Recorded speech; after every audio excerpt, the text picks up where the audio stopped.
Bonjour à tous et bienvenue dans cette nouvelle édition du Grand JT des Territoires. Voici les titres de ce journal. La facture est salée à la pompe d'essence. Vous l'avez remarqué ces dernières semaines, le prix explose à cause du conflit au Moyen-Orient. Nous verrons dans ce journal que le marché de l'électrique tire son épingle du jeu dans cette crise des hydrocarbures. Dans cette édition également, nous irons au cœur d'un centre d'appel de la gendarmerie. Les forces de l'ordre y reçoivent des centaines d'appels chaque jour et elles sont le premier maillon de la chaîne d'intervention. Vous verrez de très près quel est son fonctionnement. Et puis direction l'espace dans ce journal, l'astronaute française Sophie Adenau est dans la station spatiale internationale depuis plus d'un mois et des lycéens luxembourgeois ont réussi à établir une connexion radio avec elle, un échange exceptionnel qu'a pu suivre un groupe amateur d'un club de Radio Moselle. Et puis, est-ce que vous vous souvenez de Jules ? Nous avions rencontré ce jeune homme de 10 ans il y a quelques semaines. C'est un véritable prodige du puzzle. Eh bien, figurez-vous qu'il vient de finir une maquette de 40 320 pièces. Une performance remarquable que nous découvrirons en fin de journal. Je vous le disais dans les titres, les prix flambent à la pompe d'essence depuis le début du conflit au Moyen-Orient. Le prix du gazole dépasse les 2 € du litre. C'est alors que beaucoup d'entre nous se tournent vers l'électrique. Les concessionnaires automobiles constataient une augmentation des ventes ces dernières semaines. Exemple en Gironde avec ce reportage de TV7, la chaîne du groupe Sud-Ouest. À Bordeaux, Antoine Rivala. Encore une voiture électrique de vendue. Chez ce concessionnaire spécialiste de véhicules d'occasion, depuis le début du conflit au Moyen-Orient, ça ne s'arrête pas. Gérard et Jacqueline ont craqué pour ce modèle 100% électrique. Je suis passé à l'électrique parce que, vu la conjoncture actuelle, et puis bon, je suis l'ancien retraité de l'EDF, donc, et puis l'électrique à l'heure actuelle, je pense que ça sera l'avenir, quoi. Pour ce SUV familial, avec 12 000 km au compteur, ils vont débourser 22 000 €. L'électrique, c'est un peu plus cher, mais la demande est bien là. On a constaté un gain d'intérêt de la part de nos clients sur justement une augmentation de la part de marché de véhicules d'occasion électriques. On est passé de 6,5% à plus de 13% depuis 2 semaines, sur une évolution constante. Et même sur le site internet de ce concessionnaire, l'électrique attire de plus en plus. Le nombre de recherches a doublé ces dernières semaines. C'est surtout savoir combien ils peuvent faire d'économies par rapport au carburant, savoir un petit peu aussi comment ils doivent brancher la voiture, les temps de recharge. De plus en plus de demandes de devis sur les sites internet concernant les véhicules électriques. Pour 100 km d'autonomie, il est possible de recharger sa voiture électrique chez soi pour moins de 3 € contre 12 € à la pompe pour du carburant. Tout autre chose maintenant, en France, près de 2000 communes sont exposées au risque de submersion marine. Un phénomène inquiétant qui est en très grande partie dû au changement climatique. Alors pour sensibiliser la population, une commune du Morbihan a décidé d'agir en proposant des formations. Regardez ce reportage de TBO, la chaîne du groupe Le Télégramme. Près de Lorient, Gavre tient aujourd'hui à un cordon dunaire et pourrait redevenir une île à l'horizon 2100. Une association locale s'est emparée du sujet. Elle propose cette semaine une formation gratuite au risque de submersion marine destinée aux habitants de la commune. Plongée fictive en 2030. Une violente tempête atlantique approche des côtes bretonnes. Météo France vient de passer le littoral du Morbihan en vigilance orange évolutive. Dans ce jeu à énigmes, les Gavrais ont une mission, aider Marceline, 85 ans, à évacuer sa maison sans étage. Il faudrait que tu mettes à l'abri tes papiers qui sont importants, tout ce qui peut les souvenirs, les bijoux. Les formations sont généralement réalisées en direction des agents en fait, qui travaillent dans les communes ou dans les collectivités. Et là, on s'est dit qu'on avait envie de prendre la chose complètement différemment, de le faire avec des groupes d'habitants qui puissent se saisir du sujet, qui puissent s'informer, vraiment poser plein de questions et activer l'entraide entre voisins le jour où il peut se passer un événement. Une menace bien réelle pour les habitants. À Gavre, depuis le début des années 2000, les phénomènes de surcote se sont multipliés. J'ai été inondée en 2001 et 2008. Je voyais ce qui était le plus urgent à déplacer, donc j'ai déplacé, je montais à l'étage. Et puis, mais on n'était vraiment pas du tout préparé à ça. Je pense qu'on est beaucoup à en connaître déjà plein de choses de manière intuitive, c'est naturel, et que c'est important de prendre le temps de se les remémorer et de le faire en collectif. Forte de sa lancée, la formation sera déclinée à Séné près de Vannes en juin prochain. Riantec, commune voisine de Gavre, s'est elle aussi montrée intéressée. Et puis voilà un autre chiffre inquiétant, près d'un enfant sur 3 est privé de vacances en France. Un enjeu social majeur pour le gouvernement et les associations qui organisent des sorties pour ces jeunes. Et vous allez le voir, ces escapades ont de nombreux bienfaits sur leur développement. Regardez ce reportage dans la Loire de TL7, Brigitte Maestracci. Découvrir la montagne, la mer ou juste sortir de son département, c'est l'objectif du comité Jeunesse au plein air. Le comité met en relation des organisateurs de voyages, comme des centres de loisirs, et des demandeurs, comme des écoles, pour que les enfants puissent vivre des vacances ou des sorties loin de chez eux. Le processus, il est assez simple. Nous étudions les demandes qui nous arrivent et en fonction d'un certain nombre de critères que nous avons mis en place, notamment sur les quotients familiaux. Nous essayons de privilégier beaucoup la mixité sociale, c'est-à-dire qu'il y a un maximum d'enfants, mais de milieux différents qui se côtoient dans les séjours. Nous, après, nous prenons contact avec le demandeur et nous traitons la demande en direct et nous attribuons des fonds en fonction du projet. Dans cette école, une classe nature a été organisée pendant 3 jours. Même si beaucoup d'élèves sont partis avec des appréhensions, tous sont revenus avec de merveilleux souvenirs et les enseignantes ont même remarqué des changements lors du retour en classe. Ils sont plus autonomes, ils savent plus se débrouiller, ils vont gérer plus tout seuls certaines choses au quotidien. Et puis il y en a certains qui étaient plus heureux en revenant, qui étaient plus épanouis parce qu'ils avaient vécu des choses qu'ils vivraient jamais au quotidien. En 2025, le comité a aidé 320 enfants à partir en vacances. Cette année, ils espèrent en faire partir plus, mais pour cela, ils ont besoin de dons. Toujours à l'école, depuis près de 10 ans, de nombreux établissements scolaires ont opté pour l'attribution de tablettes tactiles pour les enfants. L'objectif était de les familiariser à l'ère du numérique et de remplacer les manuels scolaires. Mais à Rennes, un établissement a récemment décidé de faire machine arrière. Pour quelle raison ?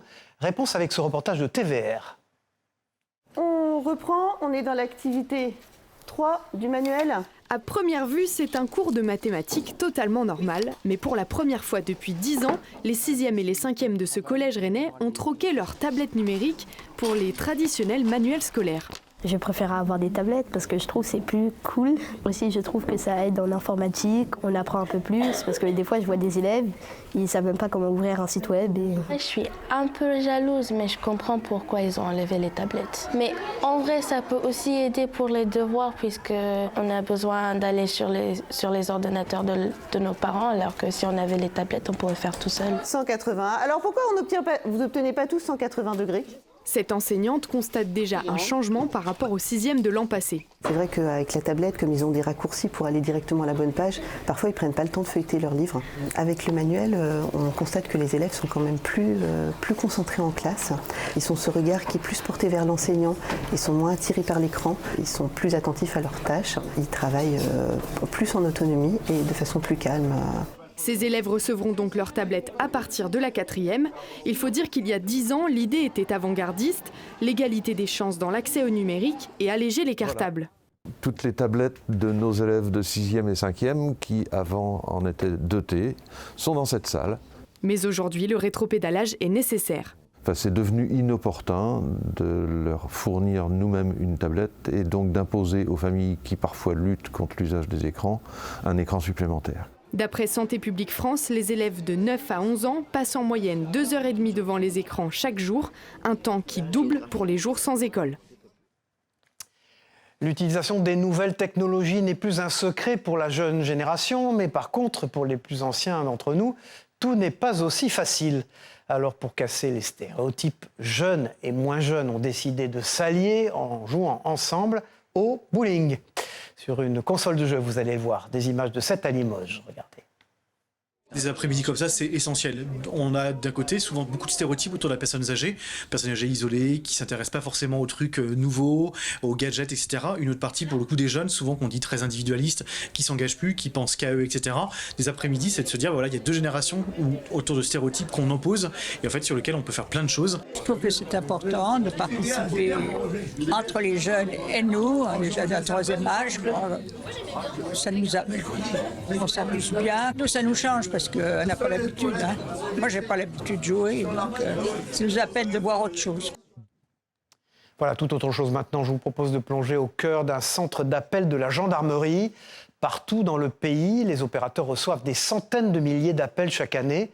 Un lieu essentiel qui est le premier maillon de la chaîne d'intervention. Immersion dans ce centre d'appel de la Meuse avec Puissance Télévisions, Janice Gallard. Les urgences de la Meuse, bonjour.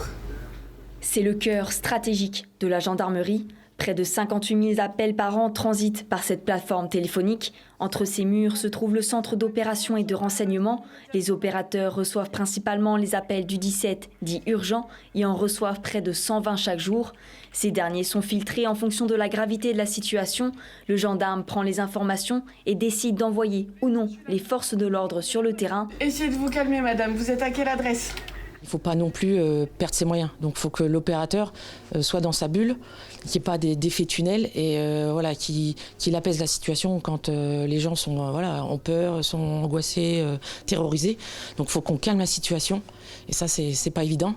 Parce que les gens crient, ça part dans tous les sens et il faut vraiment qu'on canalise la personne. 9 opérateurs au total se relaient jour et nuit. Leur mission, analyser rapidement la situation en prenant en compte les informations pour envoyer une patrouille si une mise en danger de la vie d'autrui est constatée.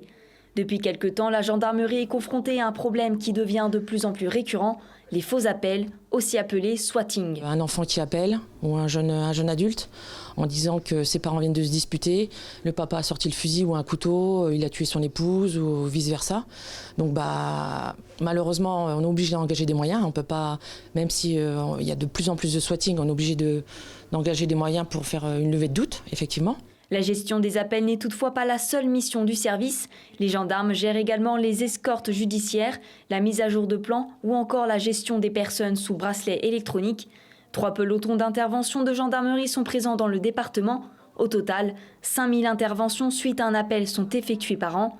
En 2024, 1371 appels pour atteinte aux personnes ont été enregistrés et 1600 pour atteinte aux biens. Voici maintenant une innovation unique au monde. En France, nous sommes de très gros consommateurs de charcuterie. Les rillettes font d'ailleurs partie des produits les plus aimés par les Français. Et une petite révolution est en train d'arriver avec des emballages 100% cartonnés. Reportage dans la Sarthe avec les mythiques rillettes du Mans. LMTV Sarthe, Anthony Piton. Ici, vous avez le premier pot de rillettes en carton qui existe au monde. Des pots de rillettes 100% sans plastique et qui pourraient bien changer les habitudes. Le pot de rillettes est en vente dans ma boutique depuis ce matin, donc on a discuté pas mal avec les clients. Ils sont tous étonnés de voir du carton parce qu'ils sont tellement habitués au plastique. En plus, quand on leur dit que c'est fabriqué par une entreprise de la Sarthe, alors là, ils sont comme moi, aussi contents que moi. Derrière cet emballage inédit, l'entreprise Mouti Cups, basée à Vibray, et un entrepreneur qui a tout misé sur son idée. On s'est installé en Sarthe rien que pour développer la rillette. J'ai pris beaucoup de risques. Avec un peu de souffrance, aujourd'hui, le fait qu'on arrive, ça nous fait autosatisfaction, si vous voulez. Une satisfaction d'autant plus forte qu'au départ, remplacer le plastique n'avait rien d'évident. Les rillettes, riches en matières grasses, nécessitent un contenant particulièrement résistant. C'est vraiment un défi technique sur lequel on a mis plus de 2 ans de développement, cette résistance à la graisse, cette résistance à la température à plus de 85 degrés, la capacité de résister à moins 4 degrés et de pouvoir aussi résister à cette humidité relative qui est dans un frigo. L'invention a été brevetée. Et l'entreprise se dit en capacité de produire 2 millions de pots de rillettes par mois. On a fait exprès de s'installer en Sarthe, donc en transport, on a optimisé, on est à l'entour de moins de 20 km. L'innovation pourrait donc gagner du terrain chez les producteurs sartois, avec une promesse, même si le contenant change, les rillettes restent toujours aussi savoureuses. Et puis ce nouvel emballage pour les rillettes est un pas de plus vers la protection de notre environnement, bien sûr. Et pour y contribuer, des entreprises s'associent également pour favoriser l'économie circulaire. Ici, les déchets des uns deviennent une ressource pour les autres.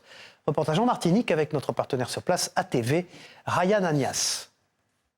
Et si nos déchets devenaient une ressource ? Ce matin au Lamentin, une trentaine d'entreprises, de collectivités et d'associations se sont réunies autour d'un objectif commun, mieux utiliser ce qui existe déjà sur le territoire. Pour certains participants, ces échanges ouvrent même de nouvelles perspectives dans leur activité. C'est le cas de Floriane, salariée d'un groupe spécialisé dans l'assainissement et le stockage de l'eau. Ce qui est déchet pour nous devient une ressource pour d'autres. Et puis, ça nous permet ça nous évite en fait de jeter dans la nature ou n'importe où, enfoui, ou bien aller à l'incinérateur. Et puis, ça nous permet de créer en fait des partenariats et ça nous permet de connaître un peu les activités de chacun. Un enjeu environnemental au cœur des échanges. Mais pour avancer, ces entreprises misent aussi sur un élément clé, la coopération. Créer du lien, partager des ressources, une démarche qui s'inscrit pleinement dans la préservation de l'environnement. Ça nous met en synergie avec plein d'autres entreprises qui justement ont besoin peut-être de ce que nous produisons. Donc c'est de porter notre pierre à l'édifice dans tout ce processus qui doit être global et qui doit toucher tout le monde. Des synergies qui ne s'arrêtent pas à cette matinée. Derrière ces rencontres, un travail de fond est mené toute l'année pour développer l'économie circulaire sur le territoire. Cet atelier-là, c'est le booster de l'activité de l'économie circulaire de l'EIT 972. Mais toute l'année, on met en relation des acteurs économiques pour créer du lien autour de leurs ressources. Les ressources étant soit du matériel, du mobilier, du matériel informatique, des équipements industriels sous-utilisés. Aujourd'hui, près de 150 acteurs sont engagés dans la démarche en Martinique, un modèle qui permet déjà d'éviter des tonnes de déchets et qui pourrait encore se développer. Toujours concernant le dérèglement climatique, la protection de notre environnement passe également par la sauvegarde des espèces en voie d'extinction. En Provence, le criquet de Crau est une espèce qui se fait de plus en plus rare et que l'homme tente de préserver avec, vous allez le voir, l'utilisation de l'odorat du chien. Reportage de La Provence, Alexandre Mistretta. L'odorat des chiens est un atout aussi puissant pour les forces de l'ordre que pour les scientifiques. Dans la réserve naturelle des Coussouls de Crau, Héra et Ajax ne cherchent pas de la drogue mais des œufs de criquet de Crau, une espèce en danger critique d'extinction que ces chiens ont été dressés à détecter. Depuis 2 ans, il y a un programme de réintroduction où soit ce sont des individus qui se réintroduisent, soit des pontes que le chien est en train de chercher. Donc c'est lui qui va nous aider à détecter la présence de ces pontes, puisqu'on ne peut pas les voir, elles sont à 1 centimètre, 1,5 centimètre dans le sol. Et donc ce qui nous permet de mesurer un peu le succès du programme de réintroduction qui existe sur cette espèce depuis 2 ans. Depuis le milieu des années 90, cette espèce endémique connaît un fort déclin dans ce milieu aride. Selon la chef du projet de programme de réintroduction, 90% de son aire de répartition a disparu depuis cette période. Aujourd'hui, il n'y a que 3 petites sous-populations qui sont complètement isolées les unes des autres, d'où son statut d'espèce menacée en danger critique d'extinction, et pour laquelle il existe une stratégie de conservation et un programme de conservation et de réintroduction. Avec ce programme et à l'aide de ces chiens, les scientifiques espèrent pouvoir détecter d'autres pontes que celles qu'ils ont introduites. Cela signifierait que les criquets de Crau arriveraient à repeupler leur habitat naturel sans avoir complètement besoin de la main de l'homme. Et puis en France, chaque année, c'est triste, la SPA et de nombreux refuges accueillent des milliers d'animaux abandonnés. Ces établissements peinent à trouver des familles d'accueil pour nos amis à 4 pattes. Et choisir son prochain animal de compagnie doit être un choix mûrement réfléchi. C'est ce que nous explique cette jeune bénévole de la SPA de Cholet, dans le Maine-et-Loire, au micro de TLC, la télévision locale du Choletais. Regardez. C'est vrai que c'est compliqué, surtout que les chiens, quand ils sont en box, ils ont peur, ils sont très surexcités, surtout quand ils sont vraiment dans la SPA. Donc nous, franchement, on voit bien la différence entre quand on se balade, quand on est encore dans la SPA et quand on est en balade extérieure. En conseil, je dirais de prendre beaucoup de rendez-vous pour faire des balades avec les chiens, pour se rendre compte vraiment du comportement. Parce qu'il y a beaucoup de gens qui prennent le chien parce qu'il est mignon, parce qu'il est beau. Et en fait, arrivé chez soi, c'est pas ce qu'ils veulent, tout simplement. Donc ils le rendent le lendemain ou le mois d'après.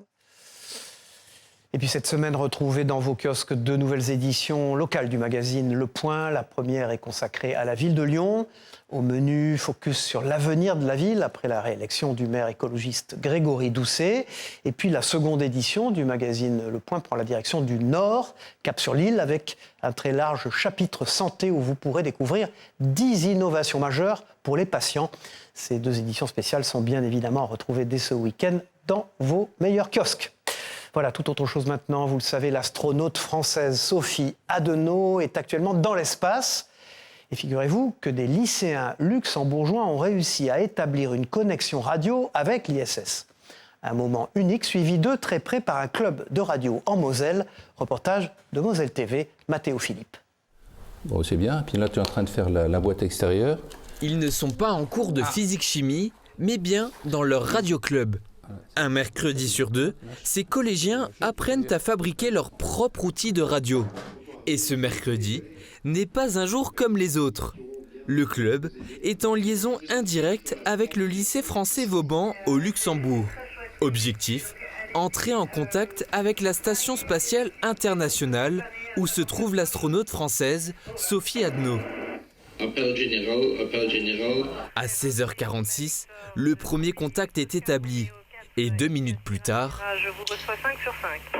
une vingtaine de lycéens enchaînent les questions. Quel message voudriez-vous passer aux jeunes filles qui voudraient devenir spationautes? Over. En face, les jeunes Thionvillois écoutent, concentrés. Dans leurs mains, un simple talkie-walkie qui leur permet d'entendre Sophie Adenau en direct de l'espace. C'était un peu haché, mais on entendait assez bien les réponses. Franchement, pouvoir entendre la voix d'une astronaute qui a plus de 450 km de hauteur, c'est franchement impressionnant. Le club avait déjà réussi à contacter Thomas Pesquet. On est en partenariat effectivement avec le Luxembourg et on leur a donné toute notre expérience, un petit peu tous les tuyaux, tout ce qu'il fallait faire ou ne pas faire pour pouvoir les aider dans le projet. Parce que la liaison demande beaucoup de documents administratifs, il y a beaucoup de choses à faire. Et puis derrière, il y a tout l'aspect technique. Et donc, comme on a essuyé, comme on dit un petit peu, on a essuyé les plâtres, on leur a dit attention, il faut faire attention, telle chose ou telle chose. 10 minutes d'échange exceptionnels pour ces jeunes passionnés qui en ressortent avec les étoiles plein les yeux. Et puis pour suivre un reportage tout à fait passionnant, je vous propose de découvrir le métier d'accordeur et de restaurateur de piano. Un métier où tout repose sur l'oreille et la précision du geste. Regardez ce reportage proposé par 8 Mont-Blanc, Myrtille Laurent Bourriot et Margot Ferrer. Pas besoin d'ouvrir l'œil pour ce métier. Ici, le seul outil vraiment indispensable, c'est l'oreille et la clé d'accordage. Je suis en train d'accorder ce qu'on appelle une octave, un Fa et le Fa supérieur, une octave. C'est au conservatoire d'Aix-les-Bains que Paul Macari s'affaire aujourd'hui. Il accorde un piano qu'il a lui-même restauré. Chaque séance prend entre 1 et 2 heures. À la différence d'un violoniste ou d'un guitariste, très peu de pianistes sont capables d'accorder leur propre instrument. Donc dans un piano, déjà, tu as à peu près entre 230 et 235 cordes. Un piano, en fait, c'est un instrument, comme tous les instruments, vivant. Il est fait de métal, il est fait de bois, il est fait de cuir. Et en fait, le piano, selon les hygrométries, selon le fait qu'il soit joué ou pas, va toujours bouger un petit peu. Le piano vit au rythme des saisons. En moyenne, il est accordé 1 fois par an. Le piano a toujours tendance à se désaccorder. Parfois, il peut monter au-dessus de la justesse, c'est-à-dire avoir des cordes qui se tendent ou souvent d'ailleurs avoir des cordes qui se détendent. Sur ce piano imposant, chaque corde supporte environ 70 kg, multiplié par 230 cordes, et l'instrument totalise près de 15 tonnes de tension. Mais Paul Macari n'est pas seulement accordeur. Dans son atelier, il restaure également des pianos, parfois entièrement démontés, réduits au silence.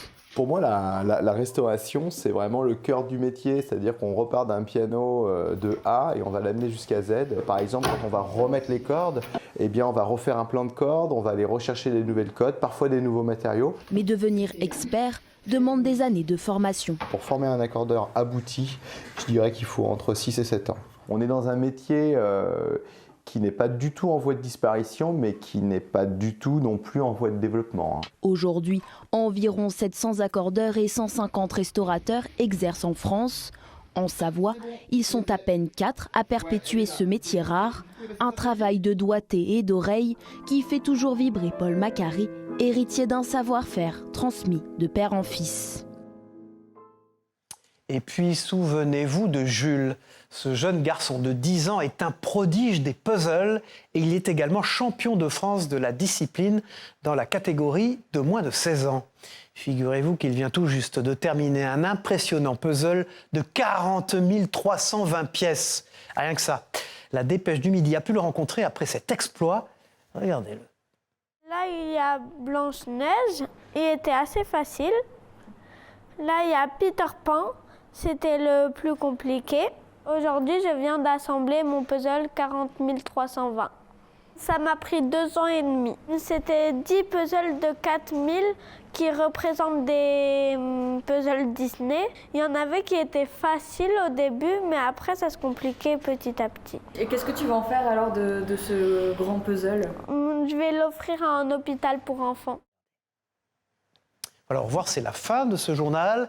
Merci à vous de l'avoir suivi. On se retrouve très vite, j'espère, pour une nouvelle édition du Grand JT des Territoires. Au revoir à tous.